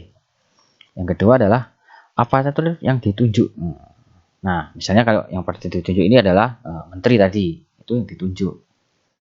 Yang ketiga adalah kelompok-kelompok kepentingan atau interest group. Nah, kelompok-kelompok kepentingan ini adalah gini. Kalau kelompok-kelompok kepentingan ini mereka sering mempengaruhi sebuah kebijakan. Misalnya kayak kita sering mendengar ICW, Indonesia Corruption Watch. Itu pasti kalau ada pemerintah ingin membuat undang-undang tentang perubahan KPK, ICW pasti ikut tangan. ICW pasti ikut gitu. Nah, kesehatan atau tentang perawat kayak gitu. Nah, ICW itu nggak ikut-ikut. Atau yang paling sering terjadi itu adalah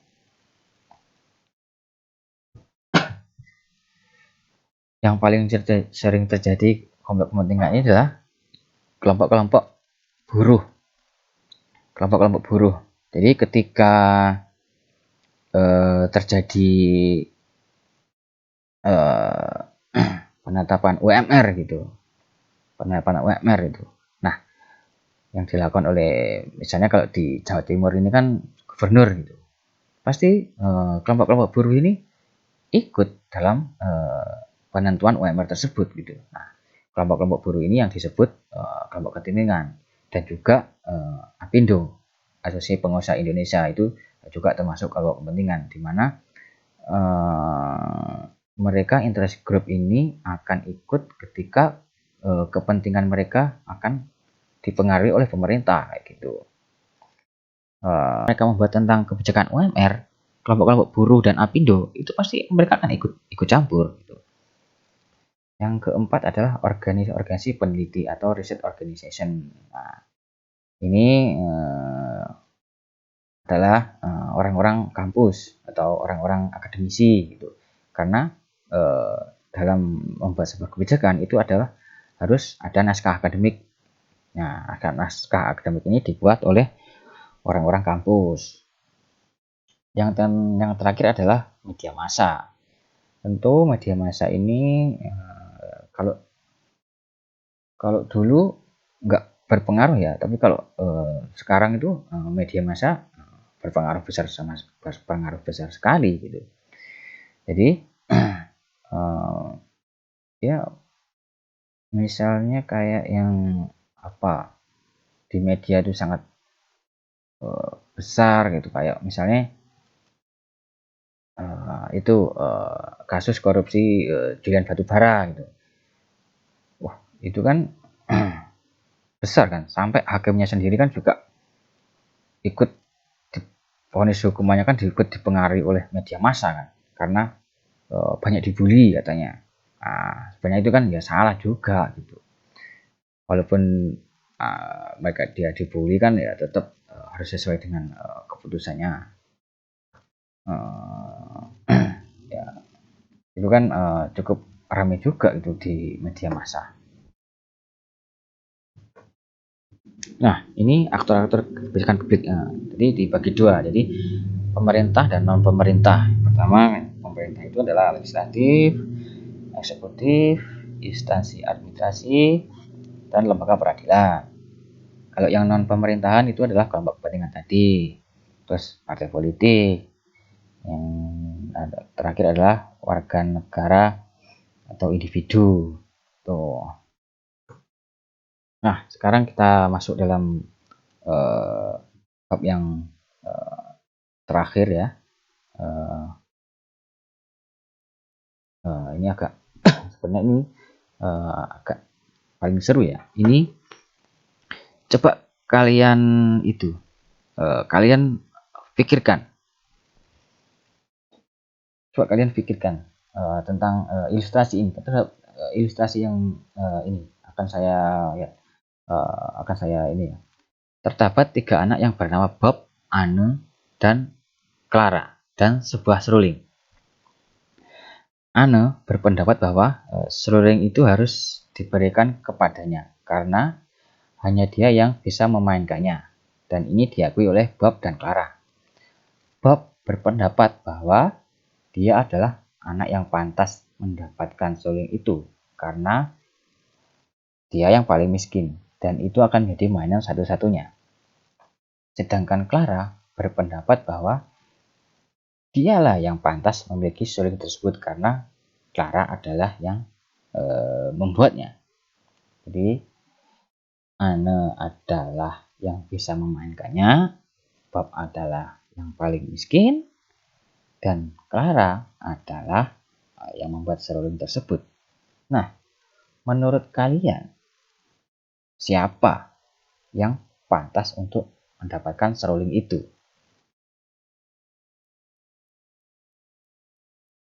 Yang paling miskin kah?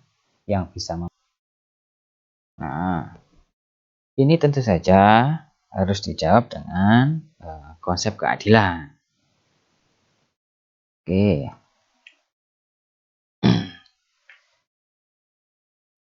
Gauss F ini keadilan menurut para ahli ya. Melihat bahwa keadilan itu merupakan sebuah konsep yang multidimensi, di mana terdapat banyak cara untuk memahami dan mengkategorikannya. Nah, menurut Socrates, keadilan itu merupakan tujuan politik yang layak. Ini disebabkan keadilan itu merupakan hal yang esensial bagi pemenuhan kecenderungan alamiah manusia. Jadi Socrates itu melihat bahwa keadilan itu adalah sesuatu yang esensial untuk pemenuhan kebutuhan alamiah manusia. Nah, Amartya Sen melihat konsep keadilan adalah sebagai upaya untuk mengurangi ketidakadilan dengan berfokus pada realisasi daripada upaya untuk membentuk institusi yang membuat aturan tentang keadilan. Nah,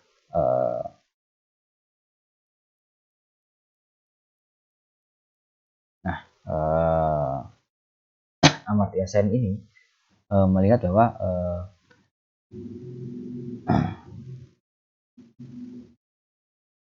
daripada berfokus untuk mengurangi ketidakadilan, nah,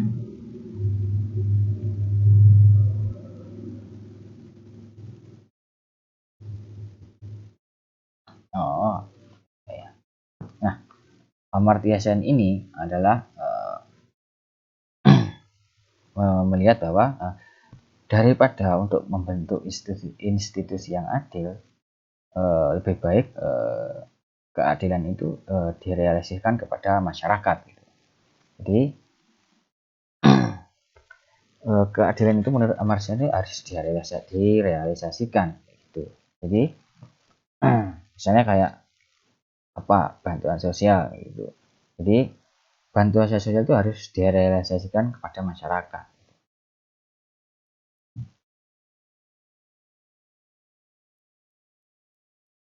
Hal ini dikarenakan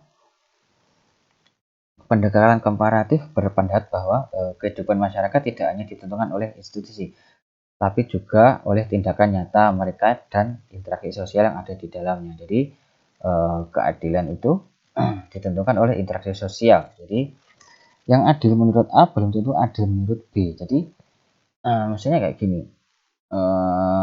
misalnya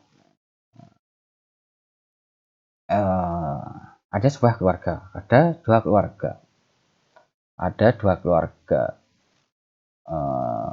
mereka yang keluarga A itu mempunyai satu orang anak. Oh ya, ada dua keluarga yang sama-sama miskin, itu aja. Ini kan pendekatan Amartya Sen ini kan lebih pada pendekatan komparatif atau pendekatan perbandingan. Jadi keadilan itu tidak boleh dilihat sama rata gitu. Intinya Amartya Sen itu kayak gitu. Jadi keadilan itu tidak dilihat sama rata. Jadi ilustrasinya itu seperti ini. Ketika ada dua keluarga, sebut saja keluarga A dan keluarga B, mereka itu sama-sama miskin gitu. Yang keluarga A itu mempunyai satu anak dan masih sekolah, sedangkan keluarga B itu mereka mempunyai 5 orang anak. Nah, pemerintah berencana karena mereka sama-sama miskin, pemerintah berencana membagikan bantuan kepada mereka. Nah, pemerintah si A memberi kedua keluarga ini dengan uang yang sama. Nah, keluarga A itu pasti cukup. Tapi kalau untuk sing keluarga B uang 1 juta itu ya nggak cukup gitu. Karena mereka punya, yang A punya 1 anak dan yang B punya 5 anak. Yang satu A dapat kok 1 juta bisa. Kalau yang B dapat 1 juta pasti ya nggak bisa. Nah, jadi lebih sadar seperti itu. Nah, gimana? Yang hitungnya dihitung berdasarkan satu anak dihitung 1 juta. Berarti kalau 5 anak ya dihitung 5 juta. Nah, itu baru adil. Nah, seperti itu yang dimaksud dengan keadilan komparatif Amartya Sen.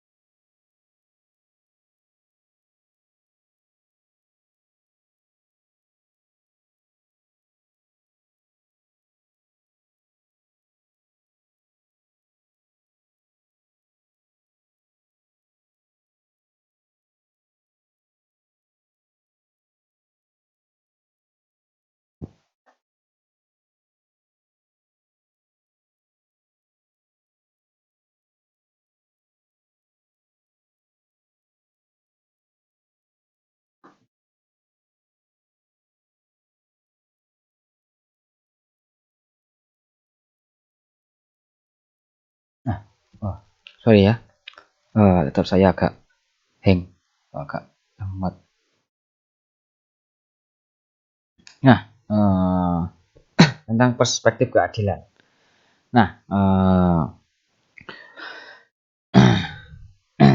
Nah, keadilan itu dibagi menjadi 4 perspektif ya. Sebenarnya ada banyak perspektif keadilan, tapi yang paling umum dan banyak dipelajari oleh para akademisi itu adalah 4. Yang pertama adalah utilitarianisme, di mana tokoh yang terkenal itu dalam perspektif utilitarianisme adalah John Stuart Mill, di mana John Stuart Mill itu melihat bagaimana sebuah tindakan dapat memberikan manfaat yang maksimal atau sebesar-besarnya bagi semua. Jadi John Stuart Mill ini melihat keadilan itu harus diberikan dibagi rata gitu. Misalnya ilustrasikan kayak seperti misalnya dalam satu kelas ini ada berapa?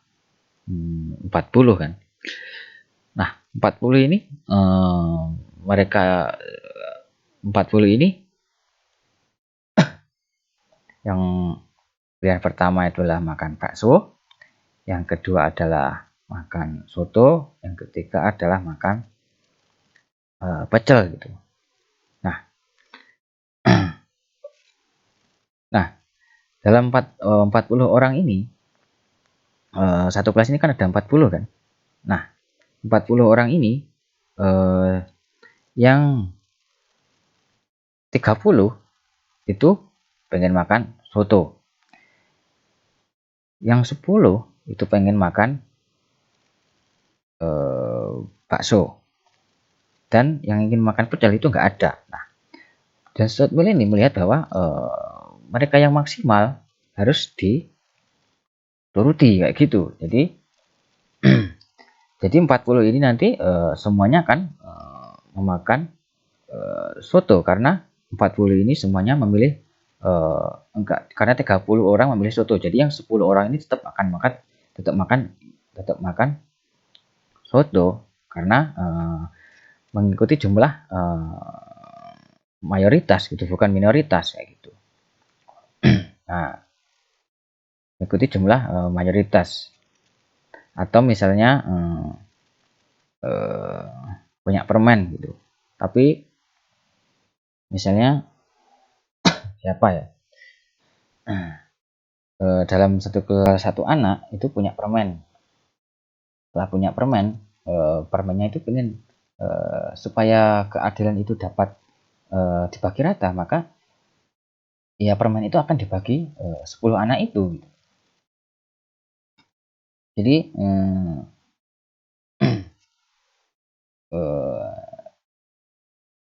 keadilan dalam utilitarisme ini adalah dibagi sama gitu. Nah, keadilan. Nah, selanjutnya keadilan utilitarisme ini dikritik nih oleh keadilan egaliter.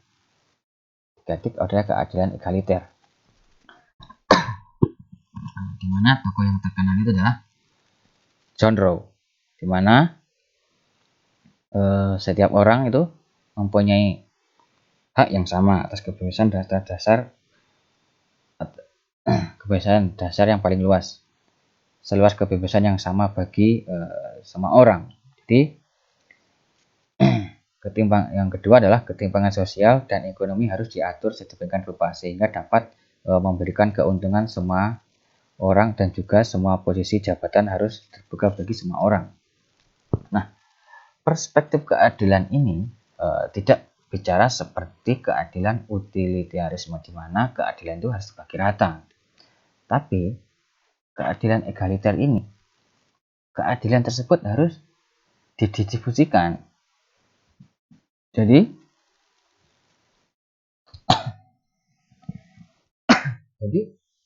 keadilan itu harus didistribusikan. Jadi sama yang tadi dibicarakan oleh Amartya Sen. Jadi keadilan itu harus didistribusikan kepada mereka-mereka yang membutuhkan gitu, dimana keadilan itu dapat diwujudkan oleh dua hal gitu. Yang pertama adalah kebebasan, yang pertama adalah perbedaan, yang kedua adalah kebebasan. Jadi ketika ada perbedaan dan ada kebebasan, maka keadilan itu dapat diwujudkan. Misalnya John Rowe ini ilustrasinya tentang bantuan sosial, dimana yang seperti dalam program, misalnya dalam program Keluarga Harapan gitu aja. Itu kan setiap keluarga yang mendapatkan itu beda-beda sesuai dengan kemampuan mereka. Misalnya PKH untuk orang balita, untuk orang lansia, untuk ibu hamil, ibu menyusui, anak SD, SMP, SMA itu berbeda-beda tergantung dari apa yang mereka tanggung gitu. Jadi semakin banyak tanggungan mereka, maka semakin banyak bantuan yang akan mereka dapatkan gitu. Jadi karena prinsip kebebasan dalam John Rowe ini adalah perbedaan dan adanya kebebasan. Yang ketiga adalah perspektif libertarian ya. Nah, setelah yang tadi kan ini kan utilitarian, di mana kebebasan itu dibagi rata. Terus yang kedua ini egaliter, di mana tokoh yang terkenal itu adalah John Rowe. Nah, ini kan kebebasan itu tidak dibagi rata karena kebutuhan seorang orang itu beda-beda. Nah, itu tuh dikritik lagi sama yang namanya perspektif libertarian, di mana libertarian itu melihat bahwa negara dalam hal ini bertugas sebagai penjaga malam dan tidak boleh melakukan intervensi terhadap keberadaan warga negara, terutama yang berhubungan dengan hak kepemilikan atau properti dan kebebasan atau liberty. Jadi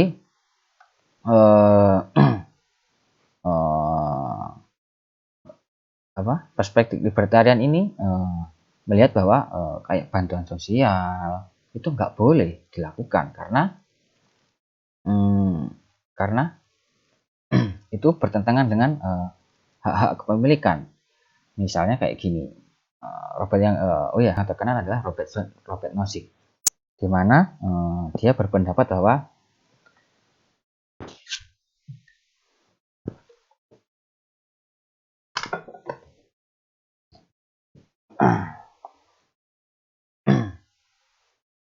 tokoh yang terkenal ini adalah Robert Nozick, di mana dia mengilustrasikan seperti ini dalam bukunya yang berjudul dan Utopia. Ya, kalian cari ada di internet, ada e-booknya, atau nanti kalau ada bisa minta ke saya. Dia mengilustrasikan pemain basket gitu. Seorang pemain basket dia berlatih 18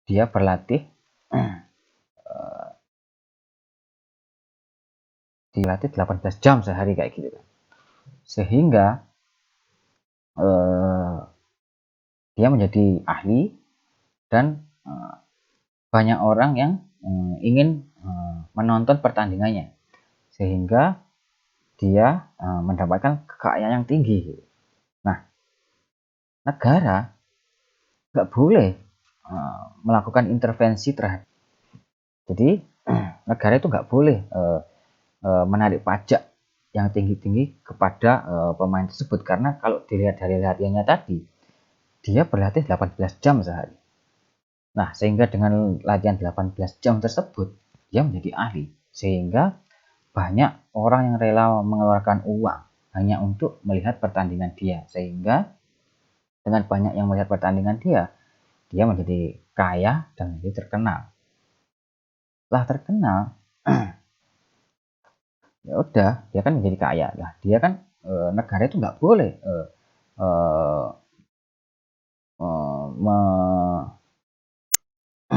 mengintervensi hak-hak kepemilikan dia gitu. Nah, berbeda dengan yang tadi, si egaliter tadi, di mana keadilan itu harus didistribusikan, di mana boleh pemerintah itu menarik pajak yang tinggi terhadap pemain basket tadi, tapi kalau yang di libertarian ini nggak boleh pemerintah tuh menarik pajak yang tinggi karena dilihat tadi 18 jam. Kalau di sini walaupun dia pajak yang tinggi terhadap pemain basket tadi. Jadi yang tokoh terkenal adalah Robert Nozick. Yang perspektif terakhir adalah komunitarian. Jadi di mana keadilan, kalau ini tokohnya saya komunitarian ini masih kurang familiar ya tokohnya, tapi di mana komunitarian ini keadilan itu harus diterapkan pada komunitas-komunitas tertentu, misalnya kelompok-kelompok LGBT, kelompok-kelompok Syiah Sunni, kayak gitu loh. Jadi lebih berfokus pada kelompok-kelompok, misalnya kelompok LGBT pengen diakui oleh negara, maka sehingga mereka menuntut keadilan supaya mereka diakui. Nah, kayak gitu. Jadi fokusnya lebih pada ke komunitas-komunitas tertentu. Nah, itu tadi kiranya presentasi